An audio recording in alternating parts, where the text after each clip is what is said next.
প্রতি বছর কোরবানির পশুর হাটে লাখ লাখ গরু আনা হয় বিক্রির জন্য। এর মধ্যে থাকতে পারে রোগাক্রান্ত অথবা ক্ষতিকর রাসায়নিক ও ওষুধ খাওয়ানো গরু। এসবের মধ্যে থেকে কোরবানির যোগ্য সুস্থ গরু চেনার উপায় কি? দক্ষ ক্রেতা ও পশু বিশেষজ্ঞদের কাছ থেকে এই তথ্যগুলো সংগ্রহ করা হয়েছে। কোরবানির জন্য কোন পশুটি উপযুক্ত তা বুঝতে 3টি পয়েন্ট মনে রাখবেন। 1. গরুর বয়স, 2. গরুর সুস্থতা এবং 3. গাভী হলে সেটি গর্ভবতী কিনা। গরুর বয়স ন্যূনতম 2 বছর হলে এটি কোরবানির জন্য উপযুক্ত হয়ে যায়। এক্ষেত্রে গরুর দাঁত দেখে বয়স যাচাই করে নিতে হবে। গরুর নিচের পাটিতে যদি দুধ দাঁতের পাশাপাশি সামনে অন্তত 2টি কোদালের মতো স্থায়ী দাঁত থাকে তাহলে বুঝতে হবে গরুটি কোরবানির উপযুক্ত হয়েছে। গরুটিকে সম্পূর্ণ সুস্থ হতে হবে। এজন্য ভাঙা শিং, লেজ কাটা কিংবা মুখ, জিহ্বা, শরীর, পা, খুর বা গোড়ালিতে কোনো ক্ষত আছে কিনা দেখে নিতে হবে। সমস্যা থাকলে সেটি কোরবানি দেওয়ার নিয়ম নেই। গাভী কোরবানি দেয়া গেলেও এর আগে অবশ্যই নিশ্চিত হতে হবে সেটি গর্ভবতী কিনা। গর্ভবতী গাভী কোনো অবস্থাতেই কোরবানি দেওয়া যাবে না। সাধারণত গর্ভবতী গাভীর পেট ও ওলান স্ফীত থাকে। ভালো দাম পাওয়ার আশায় প্রতি বছর কোরবানির ঈদ সামনে রেখে একদল অসাধু ব্যবসায়ী কয়েক সপ্তাহ আগে থেকেই গরু মোটা করার জন্য বিভিন্ন ধরনের ওষুধ ও রাসায়নিকের মাত্রাতিরিক্ত প্রয়োগ করেন। এতে গরুর শরীরে অতিরিক্ত পানি জমতে শুরু করে, কিডনি, ফুসফুস, পাকস্থলী ও যকৃত নষ্ট হতে থাকে এবং গরু মারাত্মক অসুস্থ হয়ে যায়। সাধারণত এসব গরু বেশি দিন বাঁচতে পারে না। যেহেতু বিক্রেতারা গরুটি কোরবানির জন্য নিয়ে আসে, তাই বিক্রেতাদের টার্গেটই থাকে ঈদের আগ পর্যন্ত গরুটিকে কোনো রকম বাঁচিয়ে রাখা।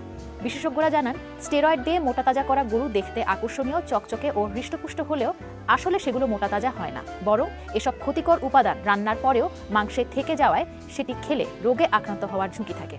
এছাড়া অনেক গরু খুরা রোগে আক্রান্ত হতে পারে। এ রোগে আক্রান্ত গরুর শরীরের তাপমাত্রা স্বাভাবিকের চাইতে বেশি থাকে, যেখানে কিনা সুস্থ গরুর দেহের তাপমাত্রা 102 থেকে 104 ডিগ্রি ফারেনহাইট হয়। খুরা রোগাক্রান্ত গরুর খুর ও মুখে ঘা থাকতে পারে। আক্রান্ত গরু খুঁড়িয়ে খুঁড়িয়ে হাঁটবে এবং খাবার খেতে চাইবে না। এছাড়া অনেক গরু কৃমিতে আক্রান্ত হতে পারে। এ ধরনের গরু বেশ বিবর্ণ ও হাড় জিরজিরে হয়ে থাকে। এবারে ব্যাখ্যা করব সুস্থ ও অসুস্থ গরু শনাক্তের 9টি উপায়।